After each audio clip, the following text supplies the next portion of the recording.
ውድ የትንቢት ቃል የወንጌል አገልግሎት ሳምንታዊ የመጽሐፍ ቅዱስ ጥናት ታዳሚያን በያላችሁበት የጌታችን ኢየሱስ ክርስቶስ ጸጋና ሰላም ይብዛላችሁ። ባለፉት ተከታታይ ሳምንታት የእግዚአብሔርን ቃል ከእሱ ጋር ያለንን ግንኙነት በማሳደግ ረገድ እያጠናን ቆይተናል። ይህ የጥናታችን ሰባተኛው ትምህርት ሲሆን ከእግዚአብሔር ጋር ያለን ግንኙነት እንዲያድግ የሚረዳንን ሌላ ወሳኝ ርዕስ እንመለከታለን። ተግባራዊ ጸሎት በሚል ርዕስ እግዚአብሔር እንዲያስተምረን አጭር ጸሎት አድርገን እንጀምራለን። እግዚአብሔር አባት ሆይ እናመሰግናሃለን። አንተ ስለረዳህን፣ ስላገዝከን፣ ከአንተ ጋር ባለን ግንኙነት እንድናድግ ስለምታደርግልን ብዙ መልካምን ነገር እናከብረሃለን። አሁንም ቃልህን ስንማር በቃልህ እንድትመራን፣ እንድትቀድሰን፣ ወደ አንተ እንድታቀርበን፣ ከአንተ ጋር ባለን ግንኙነት እንድታሳድገን ጸለይን። ሁሉ እንደ ፈቃድ ይሁንልን በጌታችን በኢየሱስ ክርስቶስ ስም አሜን። በዚህ ጥናታችን ባለፈው ከጀመርነው የጸሎት ሐሳብ በመቀጠል የምንመለከት ይሆናል። መሪ ጥቅሳችን በመዝሙር 62 ቁጥር 8 ላይ የሕዝብ ማኅበር ሁላችሁ በእርሱ ታመኑ፣ ልባችሁንም በፊቱ አፍስሱ፣ እግዚአብሔር ረዳታችን ነው ይለናል። እንግዲህ ዓለም በዙሪያችን ብትነዋወጥም ደግሞም ጸሎታችን ሳይመለስ ረጅም ጊዜን ቢወስድም ዘወትር ጸልዩ በማለት የእግዚአብሔር ቃል ይመክረናል። ጳውሎስ በኤፌሶን ምዕራፍ 6 ቁጥር 18 እንዲህ ጽፏል። በእነዚህ አይነት ሁኔታዎች ውስጥ ስናልፍ የኤልያስንና የሐናን ጸሎት ብንመለከት እንጠቀማለን፣ ደግሞም እንበረታታለን። ታዲያስ ደግሞ እንዴት እንጸልይ? ስለምንስ እንለምን? በግላችን ወይስ በጋራ ነው መጸለይ ያለብን? ጸሎት ለእግዚአብሔር እንድንነግረው ብቻ ሳይሆን እርሱን እንድናደምጠውም ጭምር ያስችለናል ወይ የሚሉ ጥያቄዎችንም እናነሳለን። እንግዲህ እነዚህን ጥያቄዎች ለመመለስ በቅድሚያ በመከራ ጊዜ መጸለይን አስመልክተን ከኤልያስ በቀውስ መሃል የጸለየውን ጸሎት፣ እንደዚሁም ሐና ደግሞ ረጅም ጊዜ በመጠበቅ የጸለየችውን ጸሎት እናያለን። ቀጥለን ደግሞ አራያ የሚሆኑ ጸሎቶችን እንመለከታለን። በተለይ ጌታችን ኢየሱስ ክርስቶስ የጸሎትን ይዘት በተመለከተ ያስተማረንን፣ እንደዚሁም ደግሞ የጸሎት አወቃቀርን በተመለከተ ደግሞ ከዳንኤልም የምንማር ይሆናል። እንግዲህ በመጨረሻ ደግሞ ስለ ጸሎት የሚነሱ 4 ጥያቄዎችን አይተን ጥናታችንን ወደ መቋጫው እናደርሳለን ማለት ነው። በቅድሚያ በመከራ ጊዜ ስለ መጸለይ ከኤልያስና ከሐና የምንማረውን ትምህርት እንመለከታለን። ኤልያስ በቀውስ መካከል የጸለየውን ጸሎት እናያለን። በአንደኛ ነገሥት ምዕራፍ 19 ቁጥር 10 ላይ ኤልያስ የጸለየው ጸሎት በዚያ ቦታ ሰፍሮልናል። እንግዲህ እግዚአብሔር በቀውስ ውስጥ ስንሆን ጸሎታችን የሚመልስልን እንዴት ነው ብለን እንጠይቃለን። ኤልያስ አጭር ጸሎት ከጸለየ በኋላ እግዚአብሔር ወዲያውኑ በእሳት እንደመለሰለት እንመለከታለን። በአንደኛ ነገሥት ምዕራፍ 18 ከቁጥር 36 እስከ 38 ኤልያስ ከቤል ነቢያት ጋር በነበረው በዛ እልህ አስጨራሽ ሙግት በመጨረሻ ማን ነው እውነተኛ አምላክ የሚለው የሚለይበት አንድ መስፈርት ተቀመጠ። እርሱም መሠዊያውን በዛም የሚቀርበውን መስዋዕት በእሳት የሚቀበል አምላክ ነው ተባለ። እነሱ ብዙ ሞከሩ፣ የእሱ ባላጋራዎች ግን አልቻሉ። በመጨረሻ ኤልያስ ግን ብዙ ሳይጮህ ብዙ እንደነሱ ሳይለፋ እውነተኛውን ሕያው የሆነውን አምላክ ባናገረ ጊዜ በአጭር ጸሎት ከሰማይ እሳት ወርዶ ታሪኩ ተቀየረ። ደግሞም ዝናብ እንዲመጣ ደግሞ 7 ጊዜ ከጸለየ በኋላ እግዚአብሔር ትንሽ የሆነች ደመና ልኮ ከዚያ በኋላ ወደ ኃይለኛ ዝናብና ነፋስ እንደቀየራት እንመለከታለን። እንግዲህ በመጀመሪያ ለእሳት የጸለየው አጭር አንድ ጊዜ ነው። ለዝናብ ግን 7 ጊዜ እንደጸለየ ደግሞ አንድ ጊዜ ወረደ ሳይሆን ደመናዋ መታ እንዴት ዝናቡ እንደተከተለ እናያለን። ኤልያስ ሞትን ደግሞ የለመነበት ጊዜ ነበር። እግዚአብሔር ግን ዝም አለው። እንዲያውም እንዲመግበው መልአክን ላከለት። በአንደኛ ነገሥት ምዕራፍ 19 ከቁጥር 4 እስከ 8 ላይ የምናገኘው ታሪክ ነው። ኤልያስ ተስፋ ቆርጦ በዋሻ ውስጥ ሲጠባበቅ ሳለ በመጨረሻ የልመናውን ምላሽ እግዚአብሔር ሲመልስለትም እንዳደመጠ እናያለን። በተለይ በአንደኛ ነገሥት ምዕራፍ 19 ከቁጥር 10 ጀምሮ ስናነብ እርሱም ለሰራዊት አምላክ ለእግዚአብሔር እጅግ ቀንቻለሁ፣ የእስራኤል ልጆች ቃል ኪዳንህን ትተዋልና መሠዊያህንም አፍርሰዋል፣ ነቢያትንም በሰይፍ ገድለዋል፣ እኔም ብቻዬን ቀርቻለሁ፣ ነፍሴንም ሊወስዷት ይሻሉ ብሎ ነበር። ኤልያስ ተስፋ ቆርጦ በዋሻው ሲጠባበቅ ያደረገው ነገር ይሄ ነበር። ግን የአንዱን ምላሽ ፈጣን ታምራዊ ሆኖ እንመለከታለን ከሰማይ እሳት ባወረደ ጊዜ። የሌላኛው ደግሞ ጸሎቱ 7 ጊዜ ከጸለየ በኋላ ዝናቡ እንደወረደ እናያለን። ከዚያ በኋላ ደግሞ በሚያስፈልገው ሰዓት የሚያበረታታ ቃል የመጣለት ከ40 ቀን ቆይታ በኋላ እንደነበር እናያለን። እግዚአብሔር በተለያዩ ሁኔታዎች ውስጥ እንዴትና መቼ መመለስ እንዳለበት እርሱ እንደሚያውቅ ከእርሱ ታሪክ እንረዳለን። ስለዚህ ኤልያስ ልክ ለእሳት በጸለየበት ፍጥነት አልነበረም ሁል ጊዜ የጸሎቱ መልስ ይመጣ የነበረው ወይም ደግሞ ይዘገይም የነበረው። ግን እግዚአብሔር ለየትኛው ጸሎት በምን ያህል ፍጥነት ምላሽ መስጠት እንዳለበት የሚያውቅ አምላክ እንደሆነ ከዚህ እንረዳለን ማለት ነው። ወደ ሐና ጸሎት ደግሞ ስንሄድ ሐና ረጅም ስቃይና መከራን ያሳለፈችበት የጸሎት ጥያቄ እንደነበራት እናያለን። ሐና እግዚአብሔር ልጅ እንዲሰጣት የጸለየችውን ጸሎት 9 ወራትን ብቻ ጠብቆ በቶሎ የተመለሰ ጸሎት ሊመስለን ይችል ይሆናል፣ ግን አይደለም። ነገር ግን ቀዳሚዎቹን ቁጥሮች ስናነብ ይህ ጸሎት እንዲመለስ በጣም ረጅም ጊዜ መውሰዱን እናስተውላለን። በአንደኛ ሳሙኤል ምዕራፍ 1 ከ1 እስከ 8 ስናነብ የሕልቃና ሁለተኛ ሚስት ፍናና ብዙ ልጆች ነበሯት ስለሚል ከአንድ በላይ ወንዶችን ወልዳ ነበር። እግዚአብሔር የሐናን ማዕፀን ዘግቶት ስለነበር ፍናና ከዓመት ዓመት ሐናን ታማርራት እንደነበር ታሪኩ ይናገራል። ከዚህ በመነሳት ሐና ልጅ እየጠየቀች መልሱ ሳይመጣላት የቆየችው ለስንት ዓመታት ይሆን ብለን እንጠይቃለን። አንዳንድ ጊዜ የእግዚአብሔር ዝምታ መንስኤው የእኛ ራስ ወዳድነት ሊሆን ይችላል። በያዕቆብ ምዕራፍ 4 ቁጥር 3 ላይ አልለመናችሁም እና አላገኛችሁም፣ ብትለምኑም ለእናንተ ጥፋት የሚሆን በራስ ወዳድነት የተሞላ ጸሎት ጸልያላችሁ ይለናል። ወይም ደግሞ የምንወደው ኃጢአት የእግዚአብሔርን ጆሮ እንዳይሰማን ደፍኖት ሊሆን ይችላል። ወይም እምነት ማጣት በያዕቆብ ምዕራፍ 1 ቁጥር 6 ላይ እምነት የሌለበት ጸሎት ከንቱ እንደሆነ ይናገራል። ወይም ለጥያቄያችን መልስ ትክክለኛው ጊዜ አለመድረሱም ምክንያት ሊሆን ይችላል። እግዚአብሔርን አስቀድሞ መዳረሻችንን ያያል። ለእኛም የሚበጀውን ከኛ በላይ ያውቅልናል።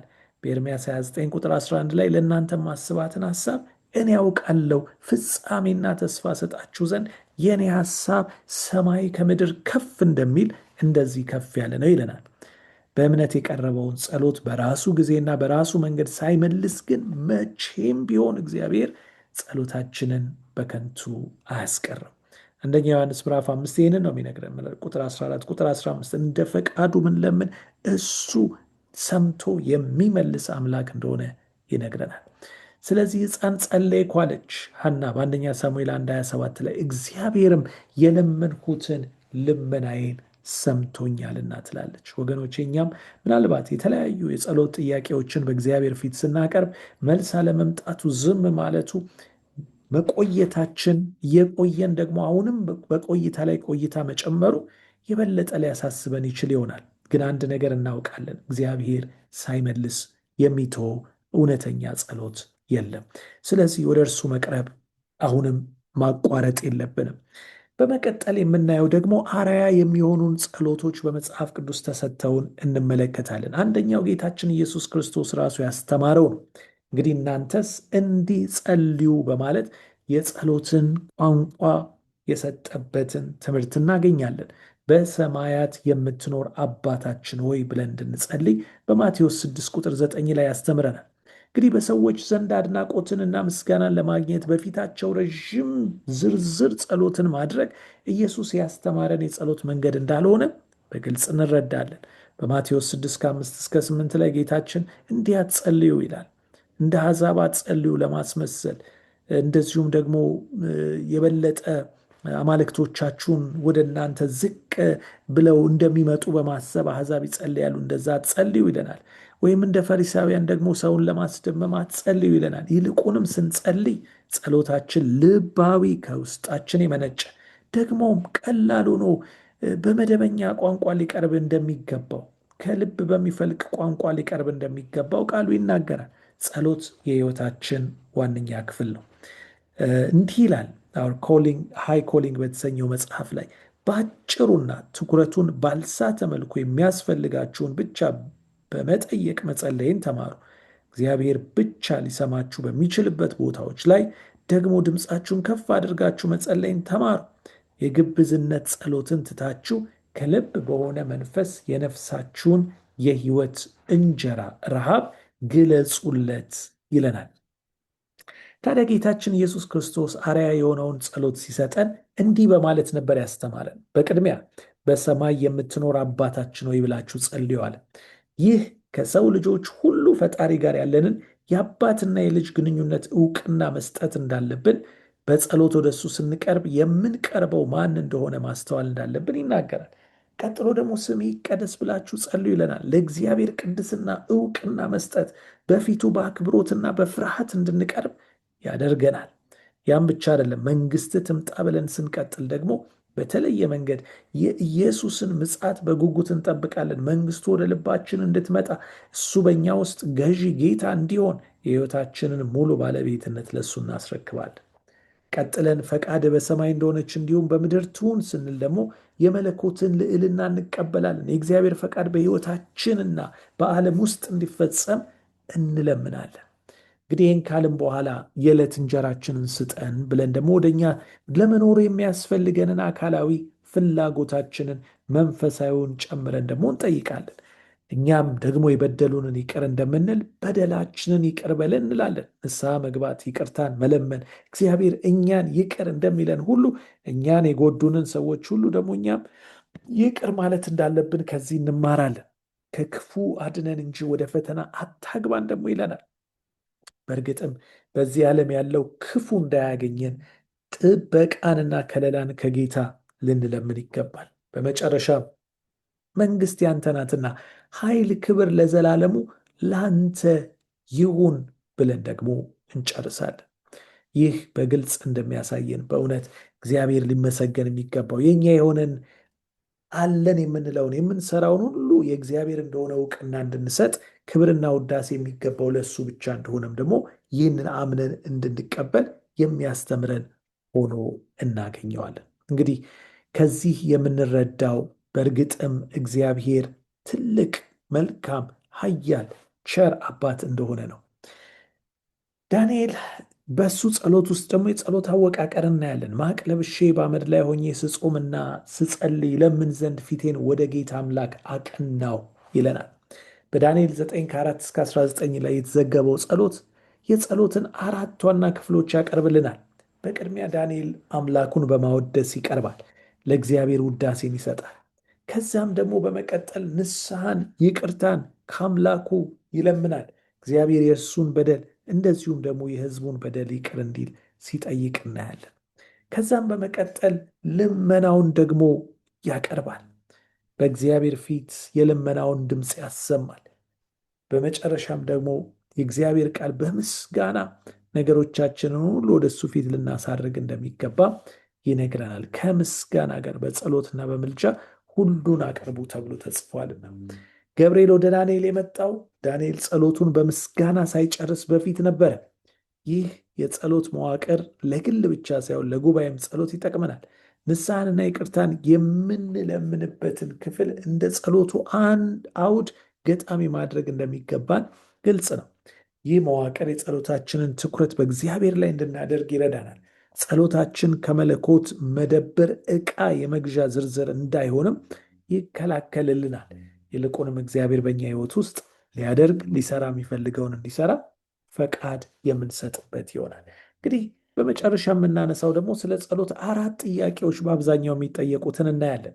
እግዚአብሔር ሁሉን የሚያውቅ ከሆነ መጸለይ ለምን ያስፈልጋል ይባላል። አዎ፣ ጸሎት ወደ እግዚአብሔር ዙፋን ከፍ ያደርገናል። ከእርሱም ጋር ያለንን ግንኙነት እንድንመረምርና በየዕለቱ ራሳችንን እንድንፈትሽ ይመራናል። ስለዚህ ነው የምንጸልየው እንጂ ለእግዚአብሔር የማያውቀውን ልንነግረው አይደለም። የምንለምነው ባናውቅ እንኳን መንፈስ ቅዱስ ሊያዘጋጀን ሁልጊዜ ሊያግዘን ዝግጁ ነው። ይሄ እንግዲህ ለእግዚአብሔር እርሱ ስለማያውቅ አይደለም የምንነግረው ነው። ጸሎት ይልቁንም እኛን ከእሱ ጋር የሚያስተሳስረን ነው። ሁሉም ደህና ከሆነ መጸለይ ለምን ያስፈልጋል ብለን ደግሞ ልንጠይቅ እንችላለን። አዎ፣ ምንም ኃጢአት የሌለባቸው መላእክት እግዚአብሔርን ያለመታከት ያመልኩታል። እኛስ ምን ያህል ልናመልከው ይገባል? ሁሉ ነገር መልካም ስለሆነልን እግዚአብሔርን አያስፈልገንም ብሎ ማሰብ ትዕቢተኝነት ነው። ስለዚህ ስለጎደለብን ሳይሆን ወደ እግዚአብሔር የምንቀርበው እሱ አምልኳችን፣ ስግደታችን፣ ምስጋናችን ስለሚገባው ነው። ከማን ጋር እንጸልይ ብለን እንጸልይ ይሆናል ወይም እንጠይቅ ይሆናል። እንደ አስፈላጊነቱ ነው መልሱ። እግዚአብሔርን በግልና በቅርበት ልናወራው ስንፈልግ በድብቅ እንጸለያለን። በቤተሰብ ወይንም በትንሽ ቡድን መጸለይም እንችላለን። ወይም ደግሞ በቤተ ክርስቲያንም በትንሽ ቡድንና በጋራ በጸሎት መቅረብ እንችላለን። እግዚአብሔርን እንዴት እናዳምጠው? ጸሎትኛ ብቻ ተናግረን ተነስተን የምንሄድበት ነው ወይ ካልን አይደለም። ይልቁንም ይህን ለማድረግ የጠራውና ጤናማ የሆነውን መንገድ ጸሎትን ከመጽሐፍ ቅዱስ ጥናት ጋር በማዋሃድ በግል ጊዜ መውሰድ ተገቢ ነው።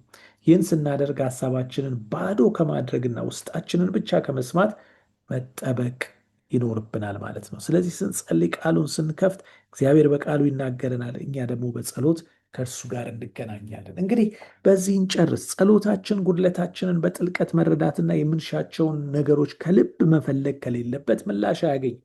ነገር ግን መልሳችን ወዲያውኑ ባይመጣ ታክተን ልመናችንን ማቋረጥ የለብንም። መንግሥተ ሰማያት ትገፋለች፣ ግፈኞችም ይናጠቋታል ይላል በማቴዎስ 11 ቁጥር 12። በዚህ የተጠቀሰው ግፈኝነት ወይም ያዕቆብ እንዳሳየው አይነት ያለ ቅዱስ የሆነ አለመታከትን ነው። ራሳችንን ወደ ከረረ ስሜት ውስጥ መክተት ሳያስፈልገን በተረጋጋ መንፈስና በጽናት ከልመናዎቻችን ጋር የጸጋውን ዙፋን ደጅ መጥናት አለብን። የእኛ ስራ ነፍሶቻችንን በእግዚአብሔር ፊት እያዋረድን ኃጢአታችንን እየተናዘዘን በእምነት እየበረታን ወደ እግዚአብሔር መጠጋት ነው ይለናል። እንግዲህ ይህን ማድረግ እንድንችል እግዚአብሔር በጸጋው ይርዳን። ጌታ ይባርካችሁ።